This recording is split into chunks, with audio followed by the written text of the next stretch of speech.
Volvamos al capítulo 1 de Primera de Pedro, versículos 3 al 25, que es un pasaje rico en teología y aplicación práctica para la vida de los creyentes. Pedro inicia su carta con una alabanza a Dios y continúa desarrollando temas centrales sobre la esperanza, la salvación, la fe, el amor y la santidad.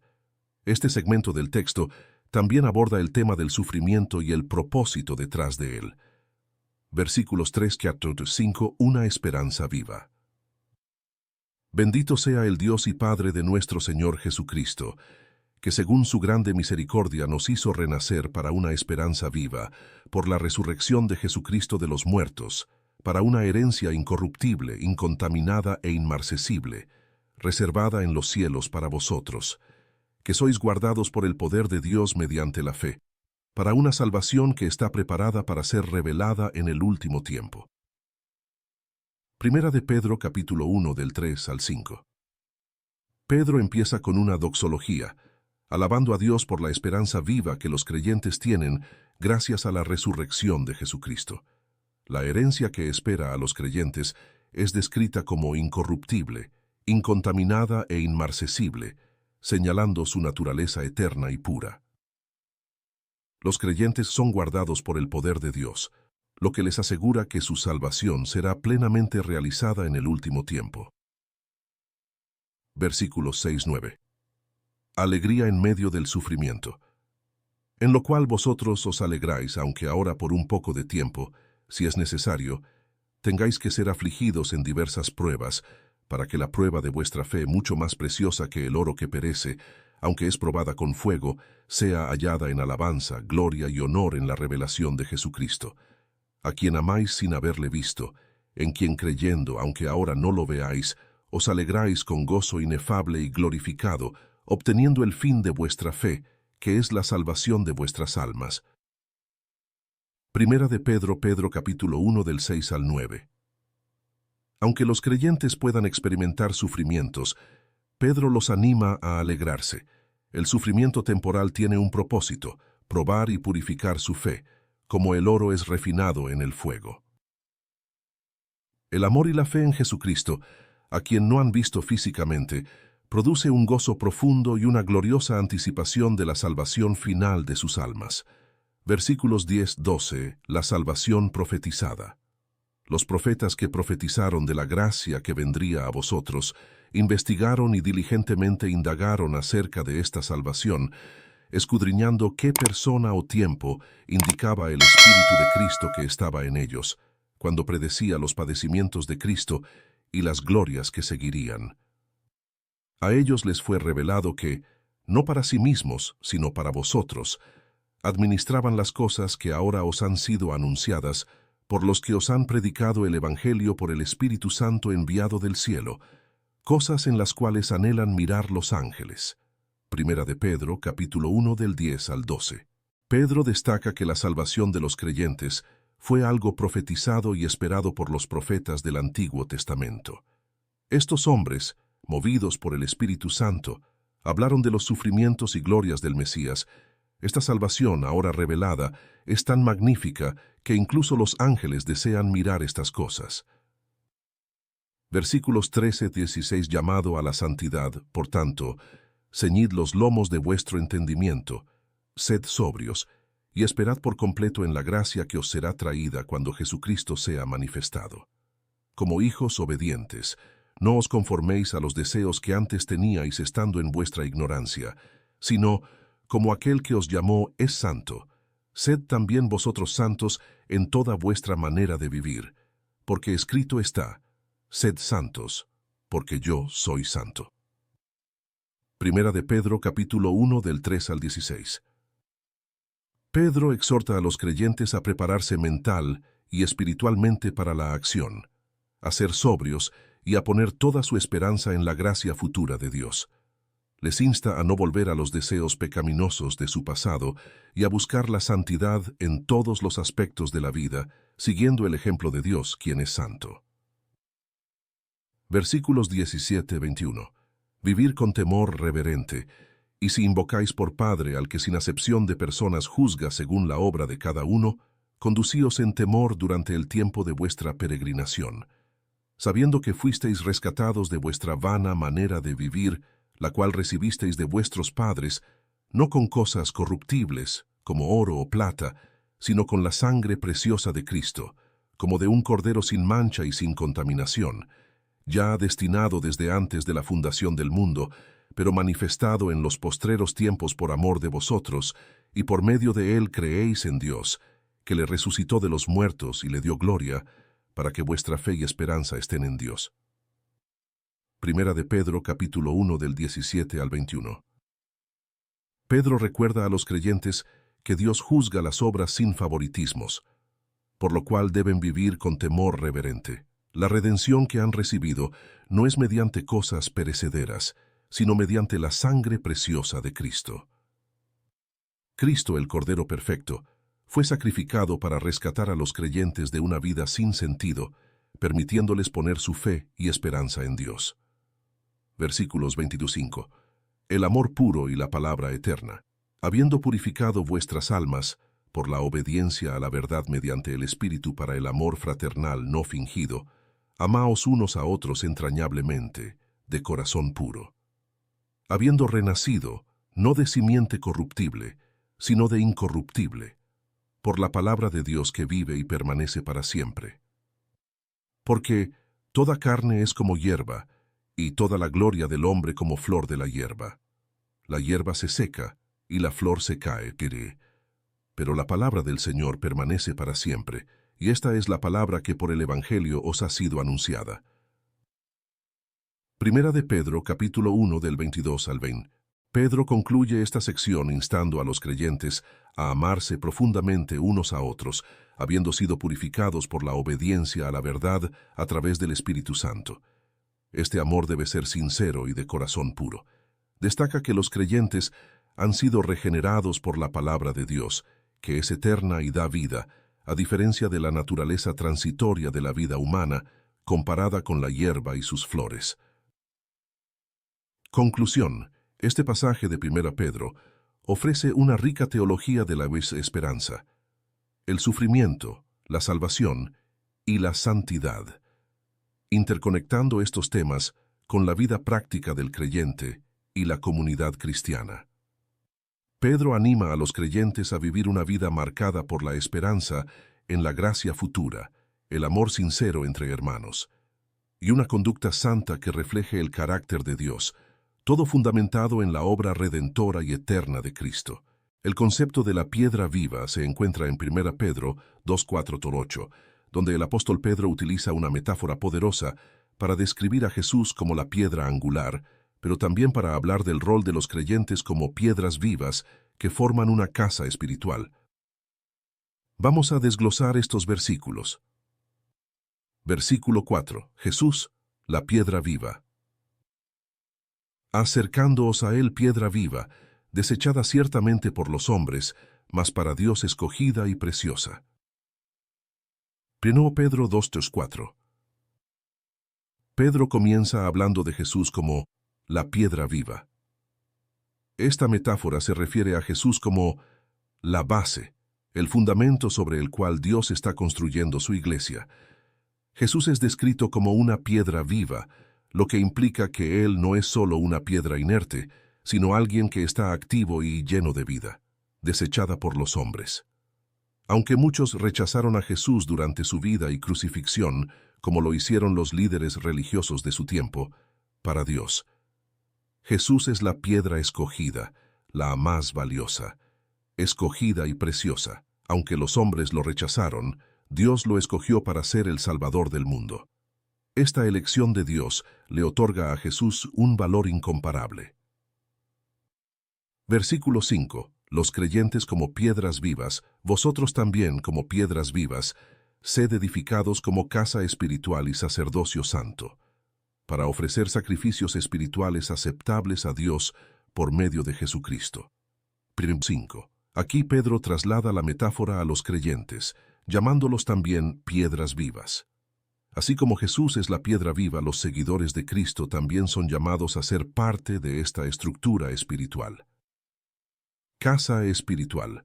Los creyentes, al igual que las piedras en un edificio, están siendo edificados juntos para formar un templo espiritual. En la iglesia primitiva, no había una estructura física que representara a la iglesia.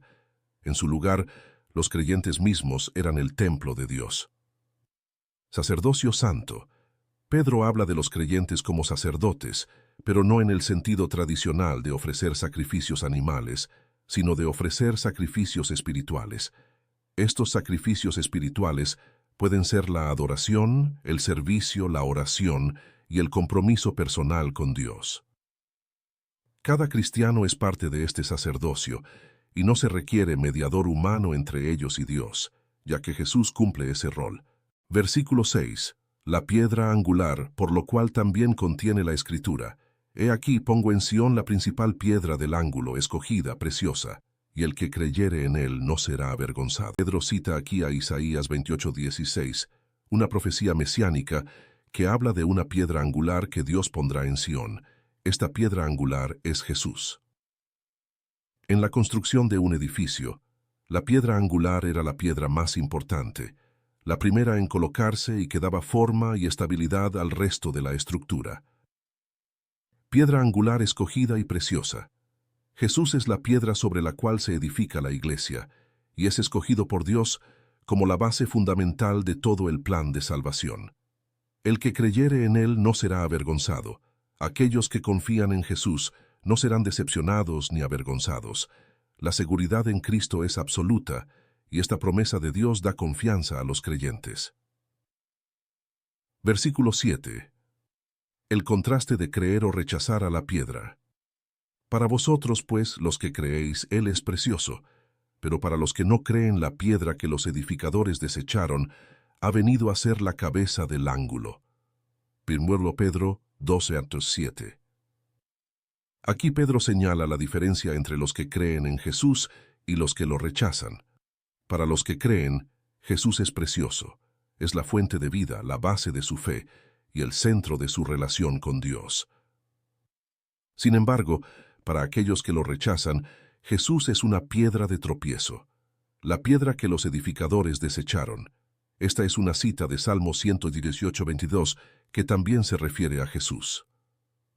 Los edificadores son aquellos que tenían el poder y el conocimiento en ese tiempo, los líderes religiosos, pero que no reconocieron a Jesús como el Mesías. Aunque fue rechazado por ellos, Jesús se ha convertido en la piedra más importante, la piedra angular. Versículo 8. Piedra de tropiezo, piedra de tropiezo, y roca que hace caer porque tropiezan en la palabra, siendo desobedientes, a lo cual fueron también destinados. 1 Pedro 2:8. Aquí Pedro continúa hablando del rechazo de Jesús por parte de aquellos que no creen. Para estos, Jesús no es la piedra viva que da vida, sino una piedra de tropiezo. Piedra de tropiezo. Aquellos que no creen en Jesús no pueden entender o aceptar su mensaje y tropiezan con él. Para ellos, la enseñanza de Jesús es un obstáculo en lugar de una salvación. Este tropiezo ocurre porque no aceptan la palabra de Dios y permanecen en desobediencia, a lo cual fueron también destinados. Esta frase es un poco difícil, pero generalmente se entiende que aquellos que rechazan a Cristo están destinados a tropezar y caer porque no aceptan la verdad del Evangelio. No es que Dios los haya predestinado a caer, sino que su rechazo voluntario los lleva inevitablemente a tropezar con la verdad. Conclusión. Este pasaje de 1 Pedro nos ofrece una rica imagen de Jesús como la piedra viva y la piedra angular, el fundamento de nuestra fe. Para los creyentes, Él es precioso, el centro de todo lo que somos y hacemos. Nos recuerda también que somos piedras vivas, que formamos parte de una casa espiritual que Dios está construyendo. Sin embargo, aquellos que rechazan a Jesús encuentran en Él un obstáculo, una piedra de tropiezo. La enseñanza central es que cada persona debe decidir si Jesús será la piedra fundamental de su vida o una piedra con la que tropezará. La elección determina no solo nuestra relación con Dios, sino también nuestro propósito y futuro eternos. Los versículos 9 y 10 de 1 Pedro son una continuación del pensamiento de Pedro sobre la identidad de los creyentes como pueblo de Dios. Aquí, Pedro cambia de la metáfora de las piedras vivas y la piedra angular para hablar más directamente sobre la nueva identidad que los creyentes en Cristo han recibido. Veamos estos versículos en detalle. Versículo 9. El pueblo escogido de Dios.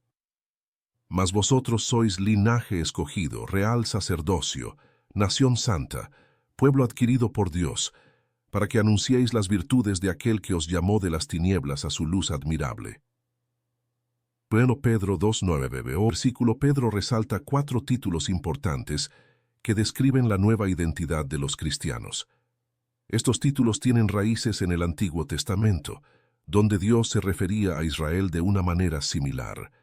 Pedro está tomando estas imágenes y aplicándolas a los creyentes en Cristo, tanto judíos como gentiles, diciendo que ellos ahora forman el nuevo pueblo de Dios. 1. Linaje escogido. Los cristianos son el pueblo escogido por Dios, lo que significa que Dios los ha elegido intencionalmente para ser parte de su familia. Esto refleja el amor y la gracia de Dios, porque no es algo que los creyentes hayan ganado por sus méritos, sino que es un don inmerecido.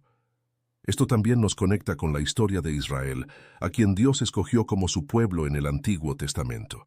Ahora, en Cristo, los creyentes se convierten en la nueva familia de Dios, formada no por nacimiento étnico, sino por la fe en Cristo. 2. Real sacerdocio. Pedro también llama a los creyentes un sacerdocio real. Esto significa que los cristianos, al igual que los sacerdotes del Antiguo Testamento, tienen acceso directo a Dios. Ya no necesitan un mediador humano para acercarse a Dios, porque Cristo es su mediador.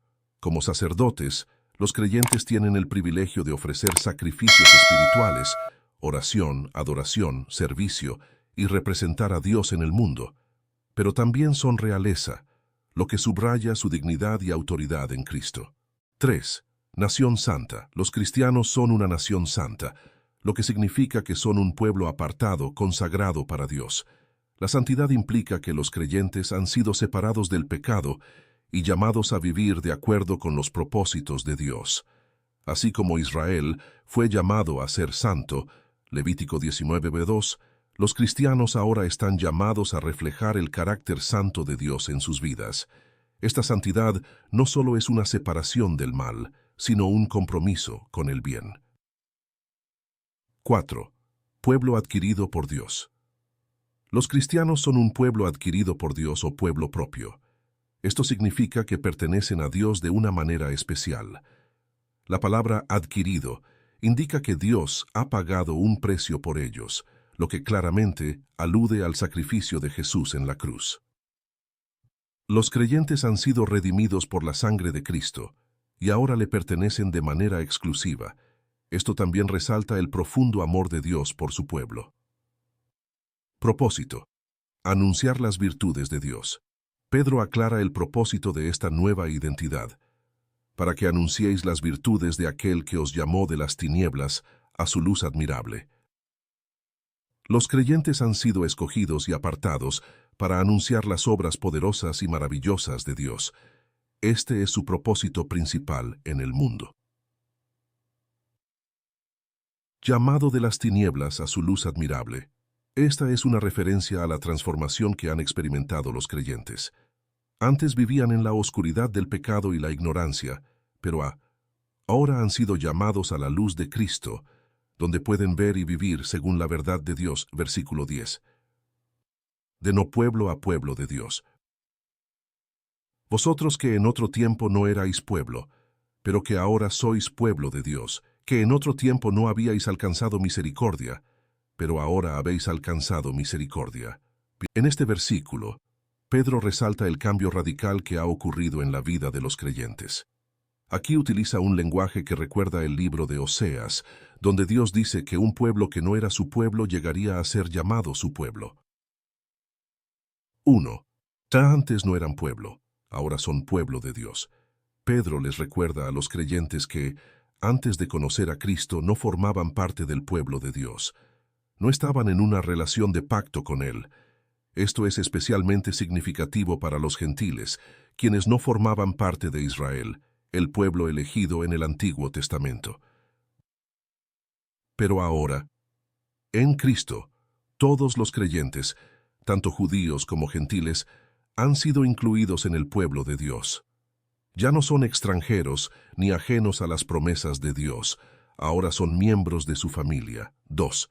Antes no habían recibido misericordia, ahora han recibido misericordia.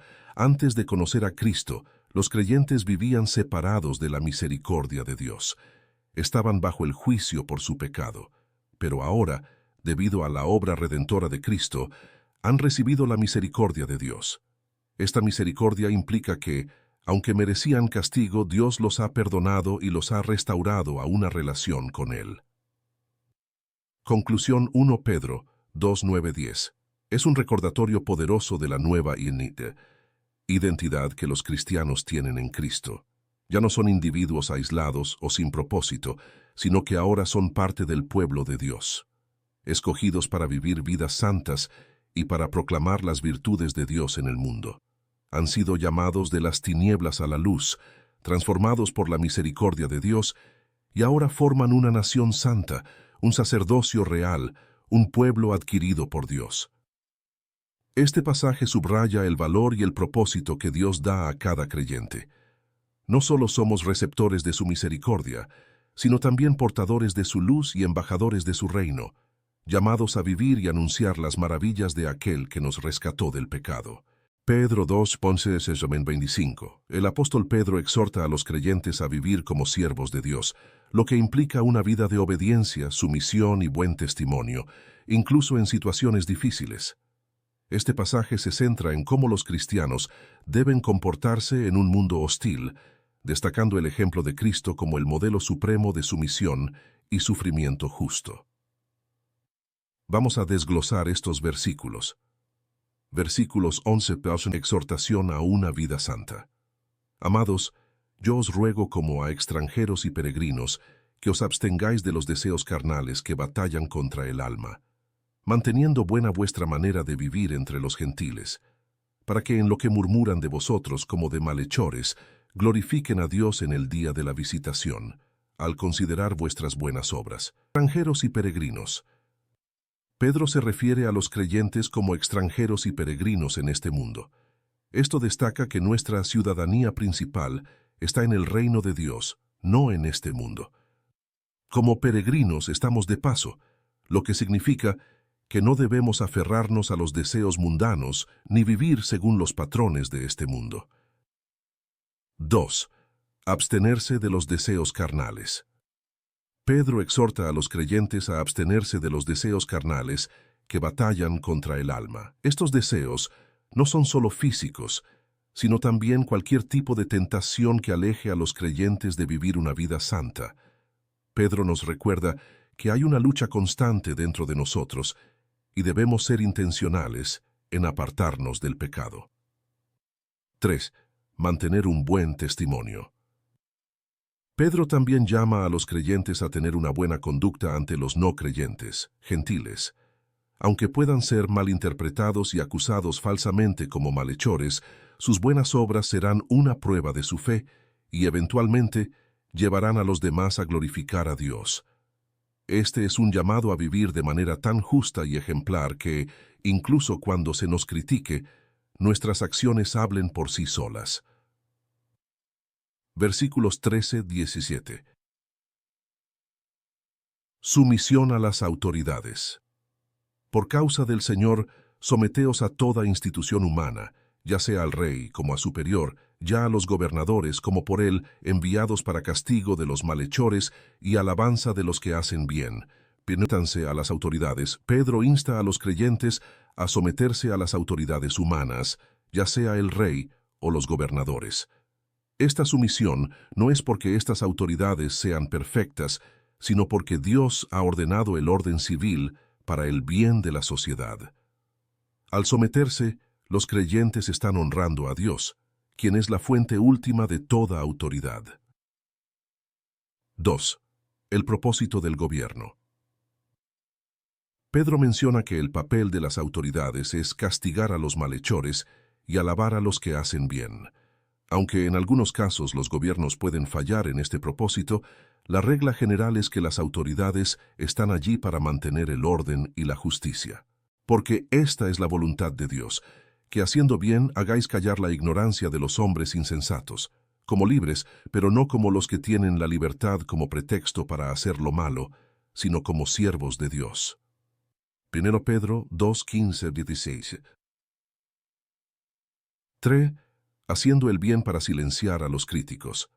La voluntad de Dios es que los creyentes hagan el bien para silenciar a aquellos que los acusan injustamente. Al vivir vidas piadosas y obedientes, los cristianos no solo reflejan el carácter de Dios, sino que también callan la ignorancia de aquellos que los acusan sin fundamento. 4. Libertad cristiana. Los creyentes son libres en Cristo, pero no deben usar esta libertad como un pretexto para el mal. En lugar de abusar de su libertad, deben vivir como siervos de Dios, obedeciendo y sometiéndose a su voluntad. Honrad a todos, amad a los hermanos, temed a Dios, honrad al Rey. Instrucciones prácticas. Pedro ofrece 4 mandamientos sencillos pero poderosos. Honrad a todos. Muestra respeto y dignidad hacia todos los seres humanos, independientemente de su estatus o creencias. Amad a los hermanos. Este es un llamado a mostrar un amor especial a los compañeros creyentes. Temed a Dios, nuestra sumisión final y nuestro mayor respeto deben ser para Dios. Honrad al Rey. A pesar de las imperfecciones del gobierno humano, debemos mostrar respeto a las autoridades. Versículos 18, 8, 20. Sumisión en el trabajo. Criados, estad sujetos con todo respeto a vuestros amos, no solamente a los buenos y afables, sino también a los difíciles de soportar. 1 Pedro 2, 18, 1. Sujetarse a los amos. Pedro también habla directamente a los esclavos o siervos, instándolos a someterse a sus amos, incluso a aquellos que son injustos o difíciles de soportar. Aunque esta enseñanza puede parecer dura, Pedro no está respaldando la injusticia, sino mostrando que, como cristianos, nuestra respuesta a la injusticia debe reflejar el carácter de Cristo. Porque esto merece aprobación, si alguno a causa de la conciencia delante de Dios sufre molestias padeciendo injustamente. 1 Pedro 2, 19. Sufrir con paciencia. Pedro dice que es digno de elogio si alguien sufre injustamente y lo soporta pacientemente por su conciencia hacia Dios. Esta paciencia no es una aceptación pasiva de la injusticia, sino una demostración de fe en la soberanía de Dios, confiando en que Él eventualmente traerá justicia. Versículos 21-25. Ejemplo de Cristo en el sufrimiento. Pues para esto fuisteis llamados, porque también Cristo padeció por nosotros, dejándonos ejemplo, para que sigáis sus pisadas. 1 Pedro 2:21. 1. Llamados a seguir el ejemplo de Cristo. Pedro recuerda a los creyentes que han sido llamados a seguir el ejemplo de Cristo en su sufrimiento. Cristo no solo murió para salvarnos, sino también para dejarnos un ejemplo de cómo enfrentar la persecución y la injusticia, el cual no hizo pecado, ni se halló engaño en su boca, quien cuando le maldecían, no respondía con maldición, cuando padecía, no amenazaba, sino que encomendaba la causa al que juzga justamente. El siervo sufriente. Jesús es el siervo sufriente, que a pesar de ser inocente, soportó el maltrato sin responder con ira o venganza. En lugar de amenazar o defenderse, Jesús encomendaba su causa a Dios, confiando en que Dios juzgaría con justicia. Este es el ejemplo supremo de cómo los cristianos deben enfrentar el sufrimiento injusto. Quien llevó él mismo nuestros pecados en su cuerpo sobre el madero, para que nosotros, estando muertos a los pecados, vivamos a la justicia, y por cuya herida fuisteis sanados. La obra redentora de Cristo.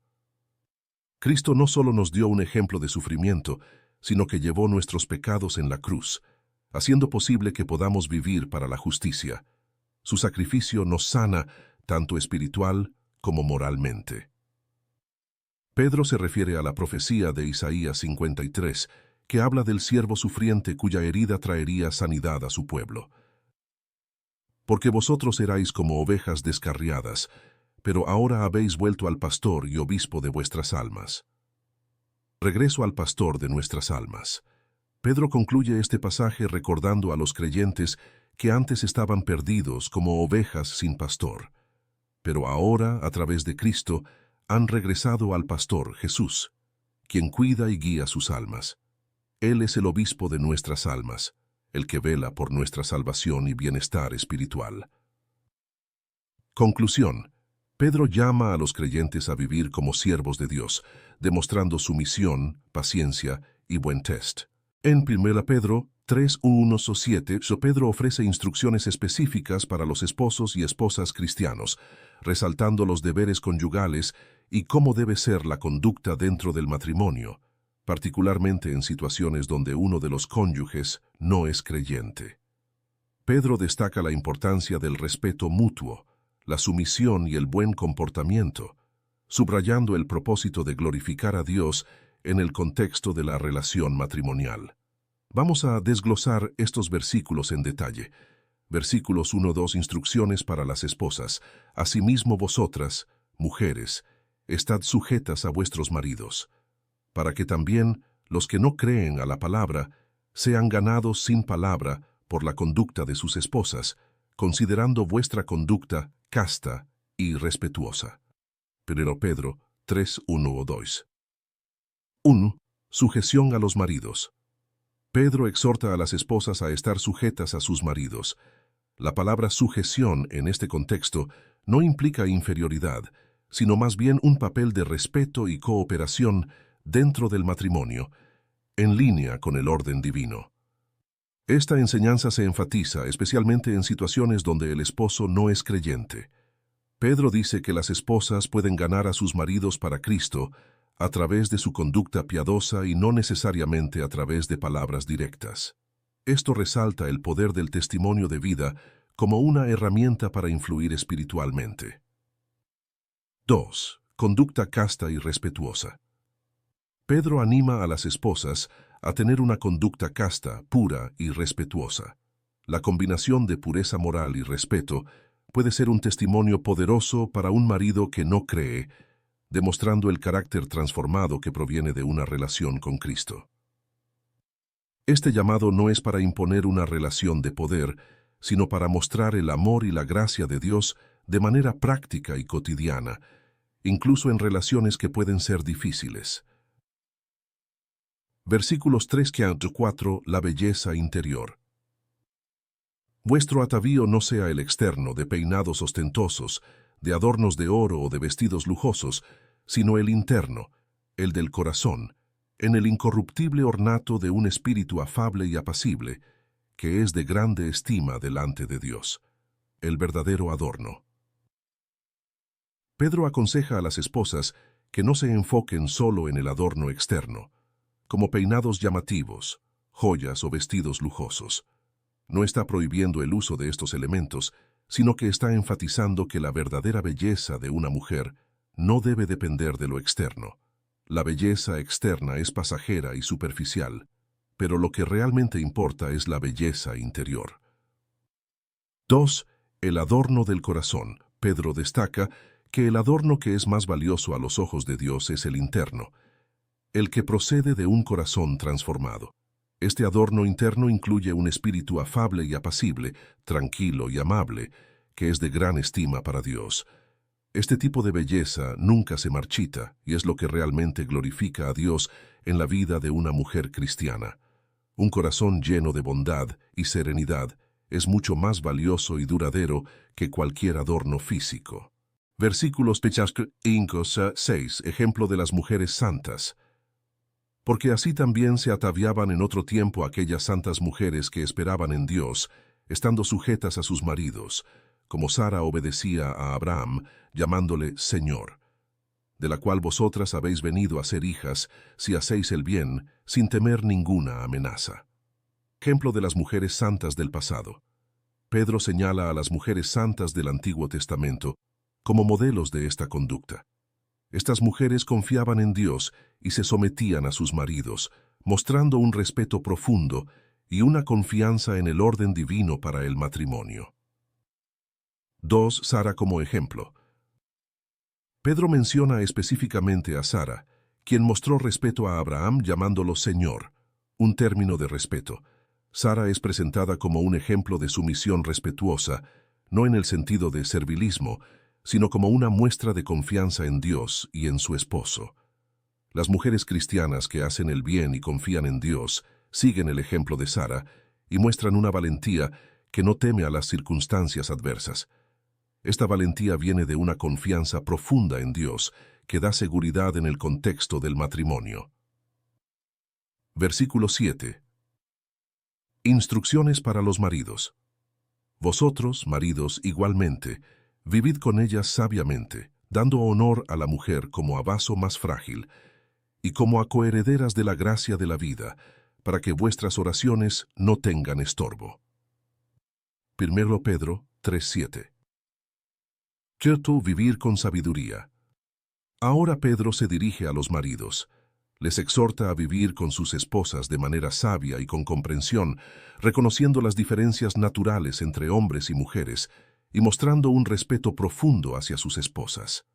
Pedro no está sugiriendo que las mujeres sean inferiores, sino que los maridos deben tener en cuenta las necesidades físicas, emocionales y espirituales de sus esposas, tratándolas con cuidado y compasión. 2. Honrar a la esposa como vaso más frágil. La expresión vaso más frágil no se refiere a una debilidad moral o intelectual, sino más bien a la fragilidad física en comparación con los hombres. Pedro llama a los esposos a honrar a sus esposas, tratándolas con respeto, cuidado y ternura. Honrar a la esposa implica apreciarla y valorarla, reconociendo que ella es igual en valor a los ojos de Dios. 3. Coherederas de la gracia de la vida. Pedro subraya que las esposas son coherederas de la gracia de la vida, lo que significa que son iguales a los hombres en términos de su herencia espiritual. Ambos, hombre y mujer, son iguales en Cristo y recibirán la misma herencia eterna. Esto enfatiza la igualdad espiritual y dignidad que ambos tienen ante Dios. 4. Las oraciones no deben ser estorbadas. Pedro advierte que si un esposo no trata a su esposa con el debido respeto y honor, esto puede estorbar sus oraciones. El trato justo y amoroso dentro del matrimonio afecta la relación con Dios. Dios valora tanto la forma en que tratamos a los demás, especialmente a nuestros cónyuges, que nuestras oraciones pueden ser obstaculizadas si no actuamos con amor y respeto. Conclusión. En 1 Pedro 3:1-7. Pedro establece principios clave para la vida conyugal cristiana, basados en el respeto mutuo, la sumisión y el amor. Las esposas son llamadas a someterse a sus maridos con una actitud de respeto y pureza, mientras que los maridos son llamados a vivir con sabiduría y a honrar a sus esposas, reconociendo su igualdad espiritual. Este pasaje resalta que, tanto en el matrimonio como en toda la vida cristiana, el comportamiento y la actitud de los creyentes deben reflejar la gracia de Dios, ya que esto tiene un impacto no solo en la relación conyugal, sino también en el testimonio ante los demás y en la relación con Dios mismo. Pedro 3:8-22. El apóstol Pedro trata sobre la importancia de mantener una buena conciencia ante Dios y ante los hombres. Incluso en medio del sufrimiento, Pedro ofrece consejos prácticos para la vida cristiana, subraya el valor del sufrimiento por hacer el bien, y finalmente dirige a los creyentes hacia el ejemplo de Jesús, quien también sufrió de manera injusta, pero fue vindicado por Dios. Vamos a desglosar estos versículos para comprender cómo Pedro anima a los cristianos a vivir con una conciencia limpia y fiel a Dios. Versículos 8-12. Consejos para vivir en armonía. Finalmente, sed todos de un mismo sentir, compasivos, amándoos fraternalmente, misericordiosos, amigables, no devolviendo mal por mal, ni maldición por maldición, sino, por el contrario, bendiciendo, sabiendo que fuisteis llamados para que heredaseis bendición.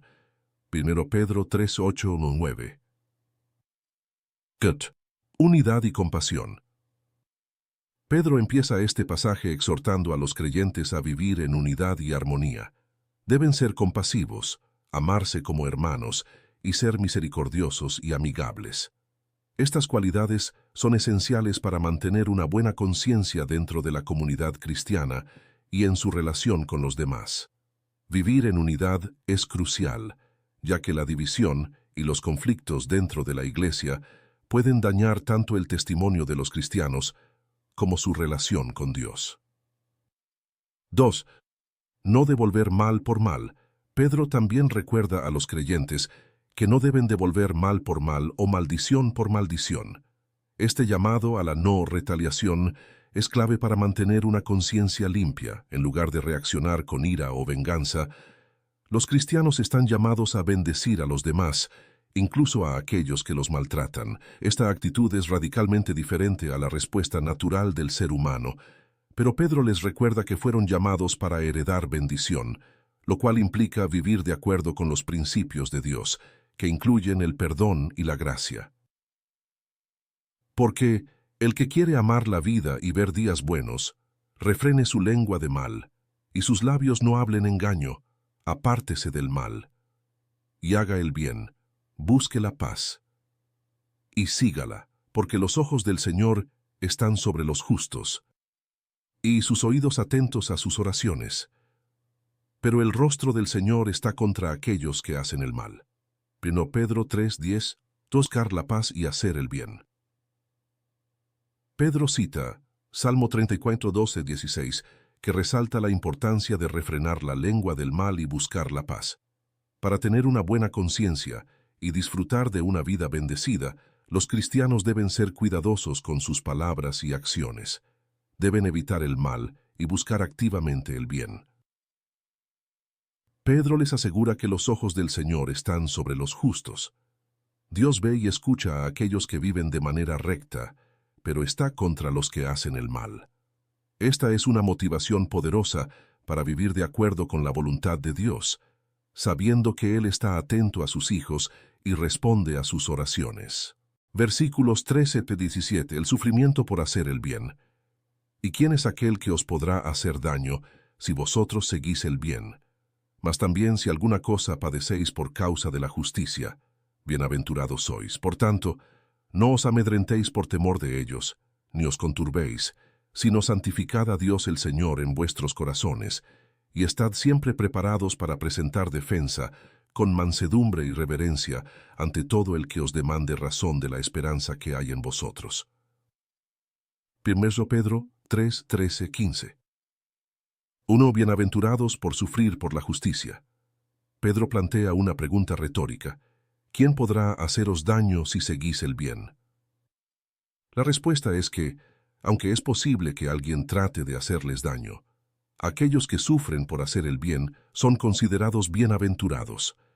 Esto refleja la enseñanza de Jesús en el Sermón del Monte, Mateo 5:10, donde declara bienaventurados a los que son perseguidos por causa de la justicia.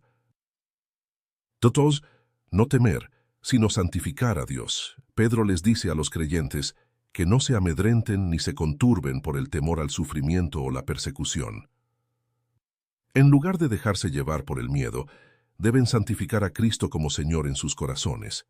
Esto significa poner a Cristo en el centro de sus vidas, confiando en su soberanía y propósito, incluso en medio del sufrimiento. 3.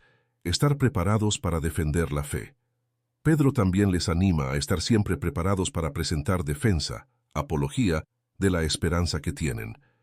Esto implica estar listos para explicar su fe con mansedumbre y reverencia. No se trata de defenderse con agresividad, sino con humildad y respeto, mostrando un carácter cristiano que refleje la gracia de Dios. Tened buena conciencia, para que en lo que murmuran de vosotros como de malhechores, sean avergonzados los que calumnian vuestra buena conducta en Cristo, porque mejor es que padezcáis haciendo el bien, si la voluntad de Dios así lo quiere, que haciendo el mal. Mantener una buena conciencia. Pedro resalta la importancia de tener una buena conciencia. Si los cristianos son calumniados o acusados falsamente, su buena conducta en Cristo será su defensa.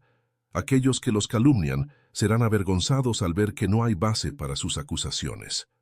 Sufrir por hacer el bien es mucho mejor que sufrir por hacer el mal. Pedro señala que, a veces, puede ser la voluntad de Dios que sus hijos sufran por hacer lo correcto, pero este sufrimiento siempre tiene un propósito divino. Versículos 18. El ejemplo de Cristo, porque también Cristo padeció una sola vez por los pecados, el justo por los injustos, para llevarnos a Dios, siendo a la verdad muerto en la carne, pero vivificado en espíritu. 1 Pedro 3:18. 1. El sufrimiento de Cristo. Pedro ofrece el ejemplo de Cristo, quien también sufrió injustamente. Él fue el justo que sufrió por los injustos, con el propósito de llevarnos a Dios. El sufrimiento de Jesús fue único y suficiente, ya que padeció una sola vez por los pecados, lo que lo convierte en el sacrificio perfecto. Aunque fue muerto en la carne, Jesús fue vivificado en el espíritu, lo que significa que, aunque murió físicamente, su espíritu fue vivificado, refiriéndose a su resurrección, en el cual también fue y predicó a los espíritus encarcelados, los que en otro tiempo desobedecieron, cuando una vez esperaba la paciencia de Dios en los días de Noé, mientras se preparaba el arca, en la cual pocas personas, es decir, 8, fueron salvadas por agua. Predicación a los espíritus encarcelados. Este es un pasaje que ha generado diversas interpretaciones. Pedro dice que en el Espíritu Cristo fue y predicó a los espíritus encarcelados que desobedecieron en los días de Noé.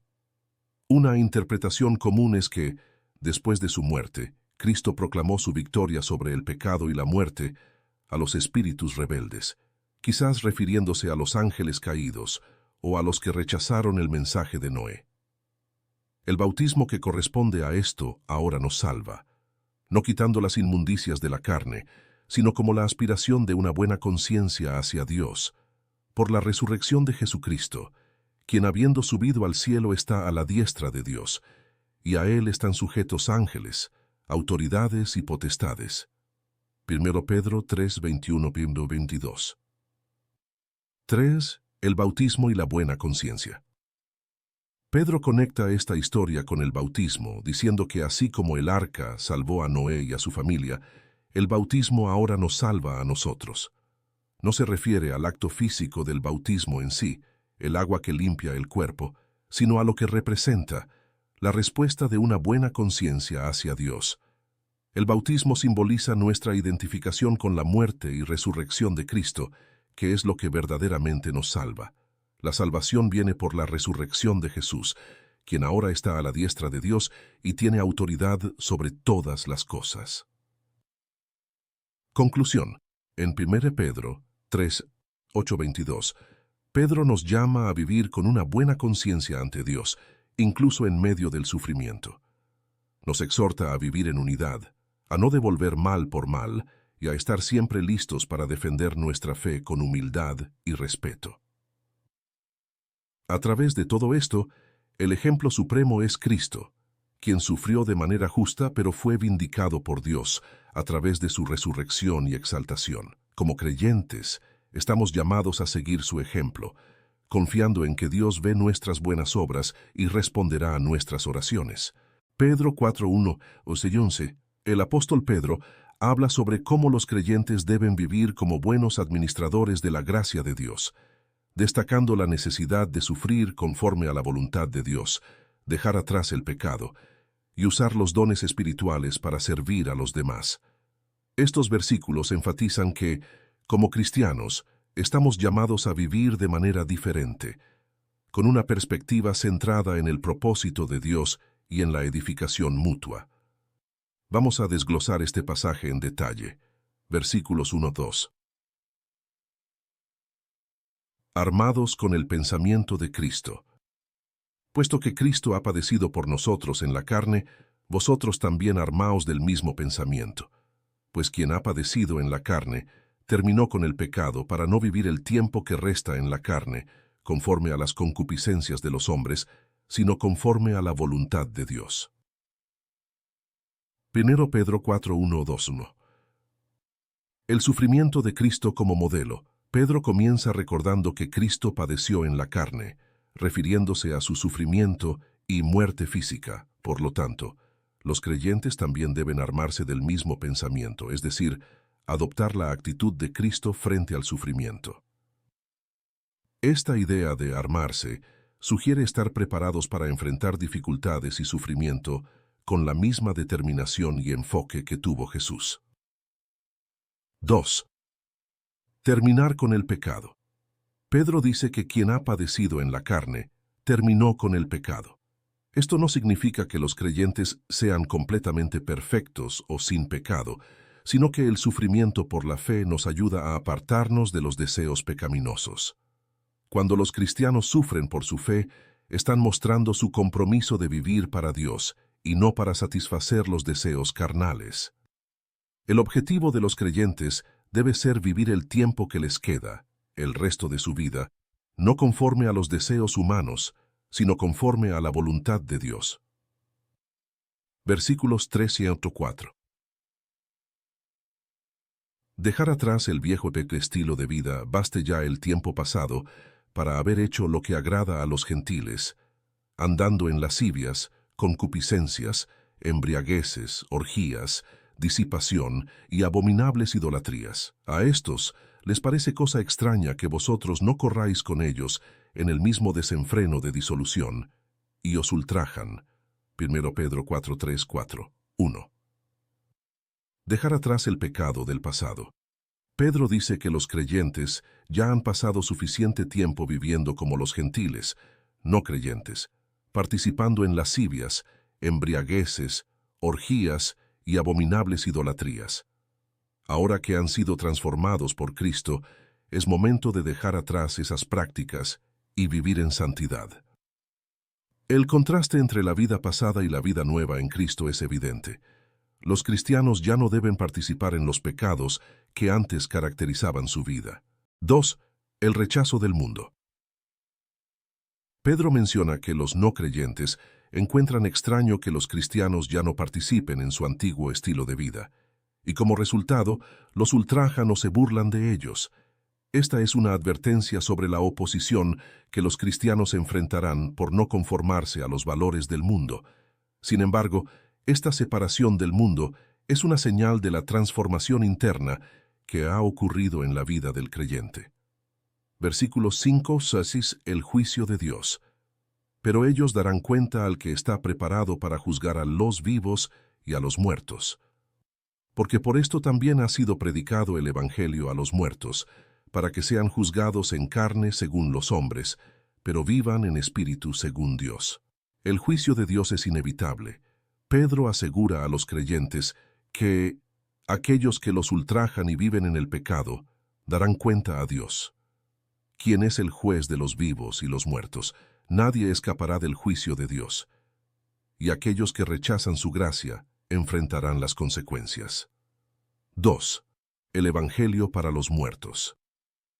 El versículo 6 menciona que el Evangelio fue predicado a los muertos. Una interpretación común es que Pedro se refiere a creyentes que han muerto, pero que escucharon y creyeron el Evangelio mientras estaban vivos. Aunque hayan sido juzgados en la carne, murieron físicamente, viven en espíritu según Dios, es decir, tienen vida eterna en Cristo. Versículo 7. El fin se acerca, sed sobrios y velad en oración.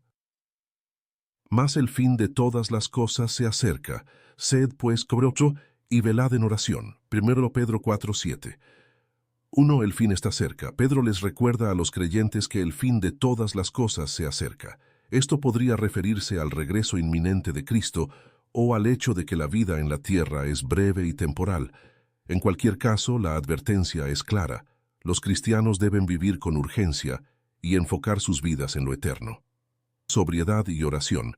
En vista de la cercanía del fin, Pedro llama a los creyentes a ser sobrios, de mente clara y equilibrada, y a velar en oración. La sobriedad espiritual es crucial para mantenerse enfocados en las prioridades de Dios, y la oración constante es la clave para mantener una relación profunda con Él y para resistir las tentaciones del mundo. Versículos 8-9, el amor y la hospitalidad. Y ante todo, tened entre vosotros ferviente amor, porque el amor cubrirá multitud de pecados. Hospedaos los unos a los otros sin murmuraciones. Pedro 4:8-9. 1. Ferviente amor. Pedro coloca el amor como la virtud más importante que los creyentes deben tener entre ellos. El amor no solo es un mandamiento, sino que también cubre multitud de pecados, lo que significa que el amor verdadero es capaz de perdonar ofensas y superar los errores que otros cometen. Esta referencia a cubrir pecados también podría aludir al hecho de que el amor promueve la reconciliación y la unidad en la comunidad de fe, algo vital para la vida cristiana. 2. Hospitalidad sin quejas. Pedro exhorta a los creyentes a ser hospitalarios unos con otros, lo cual era especialmente importante en la iglesia primitiva, donde muchos cristianos enfrentaban persecuciones y necesitaban apoyo. Sin embargo, Pedro añade que deben hacerlo sin murmuraciones, es decir, con un espíritu generoso y sin quejarse por los sacrificios que esto pueda implicar. Administradores de los dones de Dios. Cada uno según el don que ha recibido, ministrelo a los otros, como buenos administradores de la multiforme gracia de Dios. Si alguno habla, hable conforme a las palabras de Dios. Si alguno ministra, ministre conforme al poder que Dios da, para que en todo sea Dios glorificado por Jesucristo, a quien pertenecen la gloria y el imperio por los siglos de los siglos. Amén. Administradores de la gracia de Dios. Pedro enseña que cada creyente ha recibido dones espirituales y que deben usarlos para servir a los demás. Estos dones son una gracia multiforme de Dios, lo que significa que hay una gran diversidad de dones, y cada uno es valioso para la edificación del cuerpo de Cristo. Los creyentes deben ser buenos administradores de estos dones, es decir, usarlos de manera sabia y fiel para el bien de los demás y para la gloria de Dios. 2. Hablar y servir con propósito. Pedro da dos ejemplos de dones, hablar y servir. Si alguien tiene el don de hablar, enseñar o predicar, debe hacerlo conforme a las palabras de Dios, lo que significa que sus palabras deben estar alineadas con la verdad bíblica.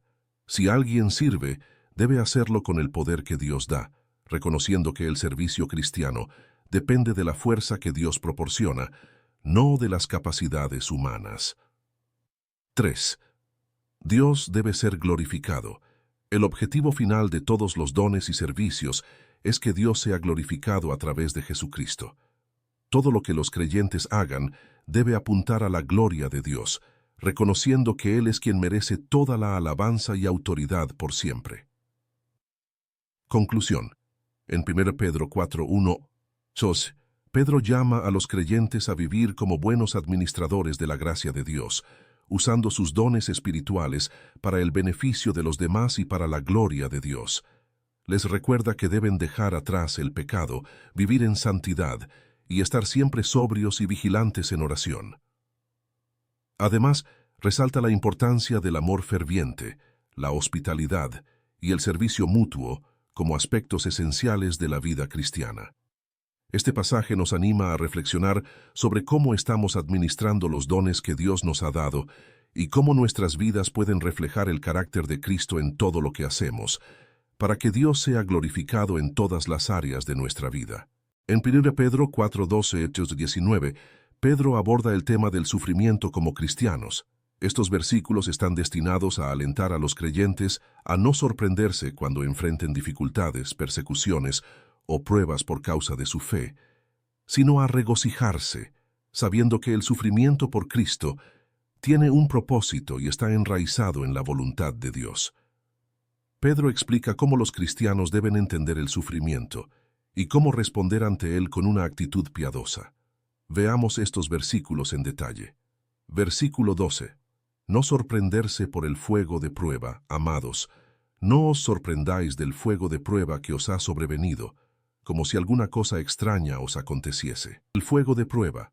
Pedro empieza recordando a los creyentes que no deben sorprenderse cuando enfrenten pruebas o dificultades.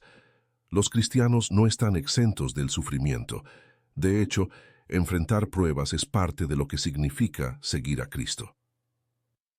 El fuego de prueba sugiere una experiencia dolorosa y purificadora. En lugar de ver las pruebas como algo extraño o inesperado, Pedro quiere que los creyentes las entiendan como algo normal en su caminar con Cristo. El sufrimiento forma parte del proceso de refinamiento espiritual que Dios permite para purificar la fe de sus hijos. Versículo 13. Regocijarse en el sufrimiento, sino gozaos por cuanto sois participantes de los padecimientos de Cristo, para que también en la revelación de su gloria os gocéis con gran alegría. 1 Pedro 4. Participantes de los padecimientos de Cristo. Pedro les exhorta a regocijarse en medio del sufrimiento, porque al sufrir por su fe, los creyentes están siendo participantes de los padecimientos de Cristo. Esto significa que están experimentando lo que Cristo experimentó en su sufrimiento, identificándose con Él en un nivel profundo. El sufrimiento por la fe no es solo una prueba, sino una oportunidad para participar en la misión de Cristo.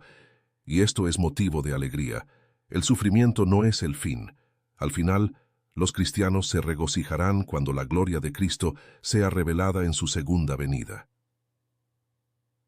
Versículo 14.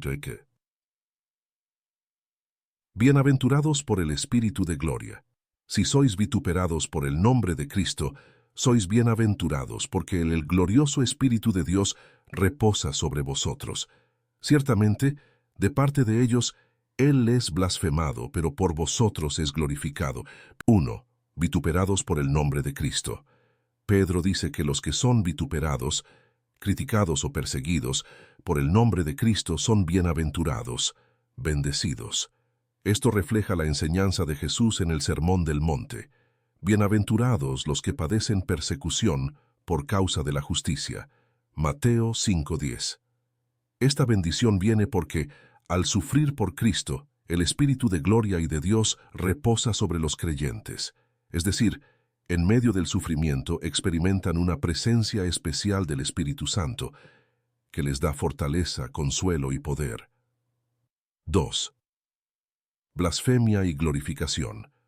Aunque los no creyentes pueden blasfemar o hablar mal de Dios y de su pueblo, para los cristianos, estos mismos actos de persecución son oportunidades para glorificar a Dios.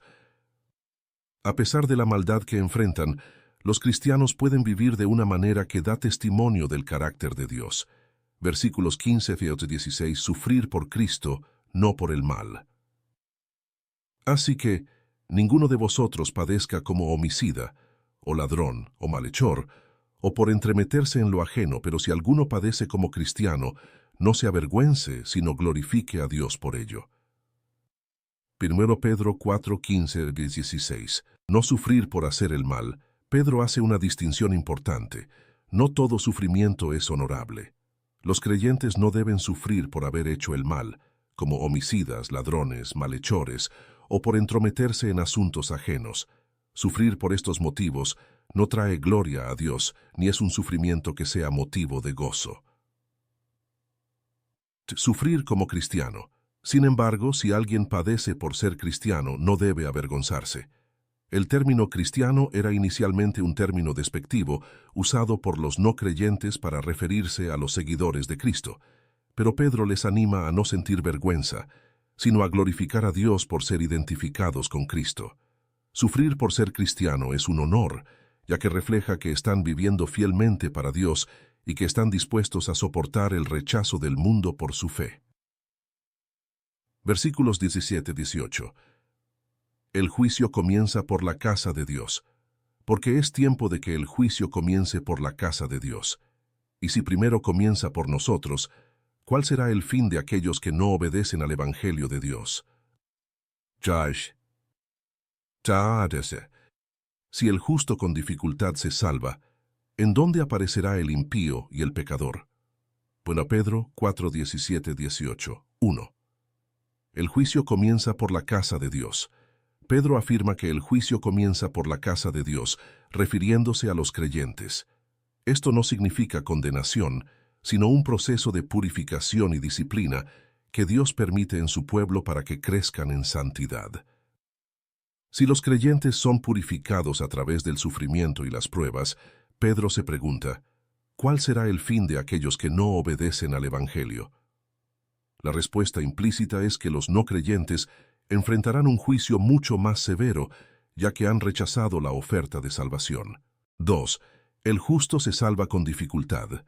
Pedro cita Proverbios 11:31 que dice, «Si el justo con dificultad se salva». Esto no implica que la salvación de los creyentes sea incierta o precaria, sino que el camino de la fe implica dificultades y pruebas. Si incluso los justos enfrentan sufrimiento, ¿cómo será para los impíos y pecadores que no tienen a Cristo? El sufrimiento de los cristianos es parte del proceso de Dios para purificar y formar a su pueblo, pero los no creyentes enfrentarán el juicio definitivo de Dios por su incredulidad. Versículo 19. Encomendarse a Dios en el sufrimiento, de modo que los que padecen según la voluntad de Dios encomienden sus almas al fiel Creador y hagan el bien. 1 Pedro 4:19. 1. Sufrir conforme a la voluntad de Dios. Pedro concluye exhortando a aquellos que sufren según la voluntad de Dios a que encomienden sus almas al fiel Creador. El sufrimiento por la fe no es accidental, está bajo el control soberano de Dios, y aquellos que lo padecen deben confiar plenamente en Él. La frase encomendar sus almas recuerda las palabras de Jesús en la cruz. Padre, en tus manos encomiendo mi espíritu. Lucas 23:46. Los creyentes deben poner sus vidas y su futuro en las manos de Dios, sabiendo que Él es fiel y digno de confianza. 2. Seguir haciendo el bien. A pesar del sufrimiento, los cristianos deben continuar haciendo el bien. El sufrimiento no debe llevarnos a abandonar nuestra misión de vivir para Dios y servir a los demás. Aunque enfrentemos pruebas, debemos seguir viviendo de acuerdo con los principios de Cristo, haciendo el bien y confiando en el cuidado soberano de Dios. Conclusión. En 1 Pedro 4:12-19, Pedro ofrece una visión clara y alentadora sobre el sufrimiento cristiano. Los creyentes no deben sorprenderse cuando enfrentan pruebas y persecuciones, ya que esto es parte de lo que significa seguir a Cristo.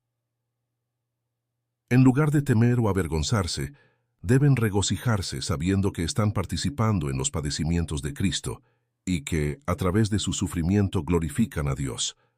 Pedro recuerda que el sufrimiento según la voluntad de Dios es una herramienta de purificación y que aquellos que sufren deben confiar en el fiel Creador, encomendando sus almas a Él y continuando haciendo el bien. Este pasaje es un llamado a la fidelidad en medio del sufrimiento y a mantener la esperanza en el poder y la bondad de Dios, quien está presente en todo momento. El apóstol Pedro concluye su carta con una exhortación a los líderes de la Iglesia y a la comunidad cristiana. En este pasaje se destaca la importancia de cuidar de la grey de Dios, el rebaño, de mantener una actitud humilde y de resistir al enemigo con firmeza. Pedro ofrece instrucciones tanto para los ancianos, líderes, como para los jóvenes y concluye con una exhortación a confiar en Dios y a resistir las tentaciones del diablo. Vamos a desglosar estos versículos para comprender en detalle el mensaje de Pedro. Versículos 1-4. Instrucciones para los ancianos líderes.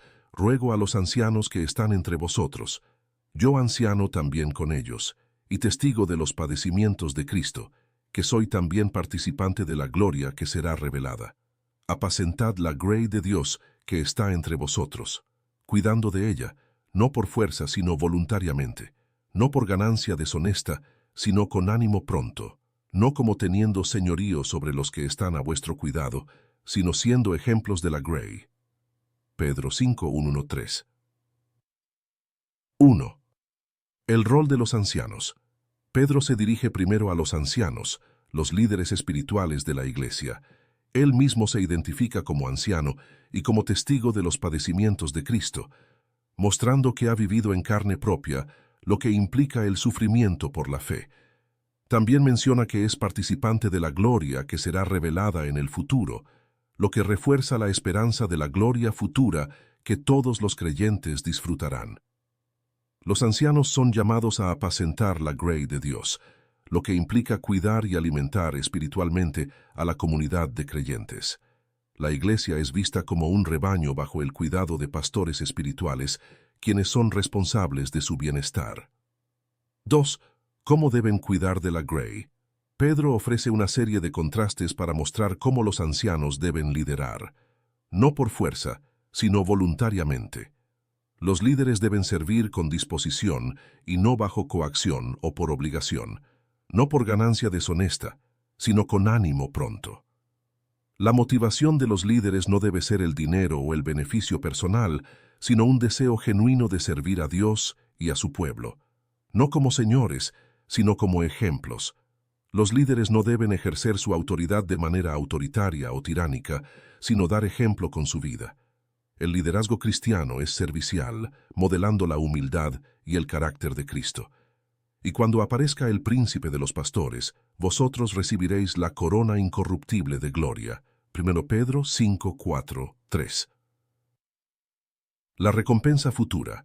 Pedro concluye esta exhortación a los ancianos recordándoles que cuando aparezca el príncipe de los pastores, Jesucristo, recibirán una corona incorruptible de gloria. La imagen de Jesús como el príncipe de los pastores resalta su autoridad suprema sobre la iglesia, y el término corona simboliza la recompensa eterna que espera a aquellos que han servido fielmente. Esta esperanza de gloria futura debe motivar a los líderes a perseverar en su servicio, sabiendo que su trabajo para el Señor no es en vano. Versículo 5. Seto, de la humildad en el cuerpo de Cristo. Igualmente, jóvenes, estad sujetos a los ancianos, y todos, sumisos unos a otros, revestíos de humildad, porque Dios resiste a los soberbios y da gracia a los humildes. Pedro 5:5. 1. Sumisión y humildad. Después de dirigirse a los ancianos, Pedro se dirige a los jóvenes, exhortándolos a estar sujetos a los ancianos. La idea aquí es que los más jóvenes deben respetar la autoridad de los líderes espirituales y aprender de ellos. Pero Pedro extiende este principio a toda la iglesia. Todos deben ser sumisos unos a otros y revestirse de humildad. La humildad es una virtud clave en la vida cristiana. La imagen de revestirse implica que la humildad debe ser algo que los creyentes lleven constantemente en su actitud y comportamiento hacia los demás. Humillaos, pues, bajo la poderosa mano de Dios, para que Él os exalte cuando fuere tiempo, echando toda vuestra ansiedad sobre Él, porque Él tiene cuidado de vosotros. 2. Humillarse ante Dios. Pedro continúa con el tema de la humildad, llamando a los creyentes a humillarse bajo la poderosa mano de Dios. La humillación ante Dios implica reconocer nuestra dependencia de Él y someternos a su voluntad. La promesa es que, al debido tiempo, Dios exaltará a los que se humillan. Esta exaltación puede referirse a una restauración o bendición en esta vida, pero también apunta a la gloria futura en el reino de Dios. Además, Pedro les anima a echar toda su ansiedad sobre Dios, confiando en que Él cuida de ellos. Este es un recordatorio reconfortante de que Dios está atento a las preocupaciones y necesidades de sus hijos, y los llama a confiar completamente en Él. Versículos 8. Resistir al enemigo, sed sobrios y velad, porque vuestro adversario el diablo, como león rugiente, anda alrededor buscando a quien devorar, al cual resistid firmes en la fe, sabiendo que los mismos padecimientos se van cumpliendo en vuestros hermanos en todo el mundo. Vigilancia contra el diablo. Pedro advierte a los creyentes a ser sobrios y velar, es decir, estar atentos y espiritualmente despiertos.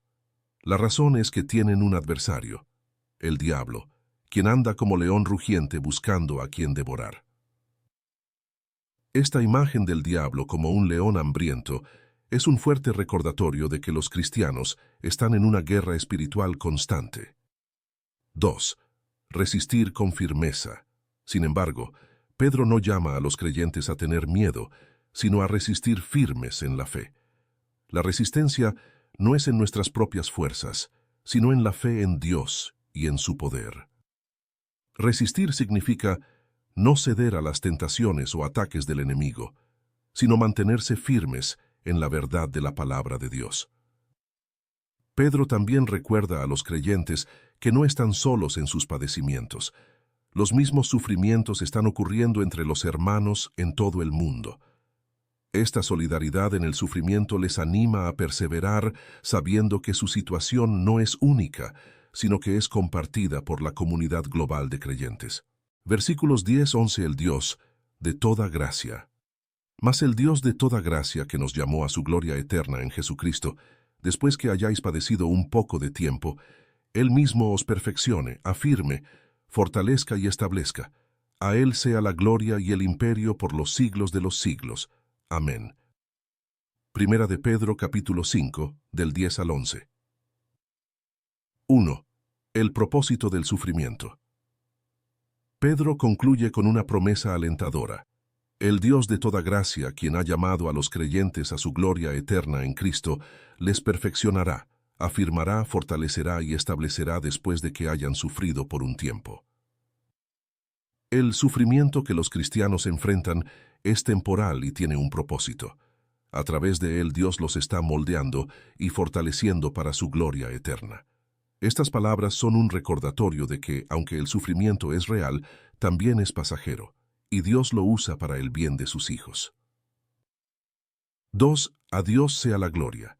Pedro finaliza con una doxología, una expresión de alabanza, dando gloria a Dios y reconociendo su soberanía y poder eterno. A pesar del sufrimiento y la oposición que enfrentan los cristianos, Dios es todopoderoso y está en control de todas las cosas. Conclusión. En Primera de Pedro capítulo 5 del 1 al 11, Pedro exhorta tanto a los líderes como a los miembros de la Iglesia a vivir en humildad, responsabilidad y vigilancia. Los líderes deben cuidar del rebaño con amor y ejemplo, mientras que los demás deben someterse y vivir con humildad y dependencia de Dios. Pedro también advierte sobre la realidad del enemigo, el diablo, pero anima a los creyentes a resistir con firmeza en la fe. Finalmente, Pedro les asegura que Dios, en su gracia, está con ellos en medio del sufrimiento y los perfeccionará para la gloria eterna en Cristo. Este pasaje es una invitación a confiar plenamente en Dios, a pesar de las dificultades, y a vivir de manera que glorifique a Dios en cada aspecto de la vida,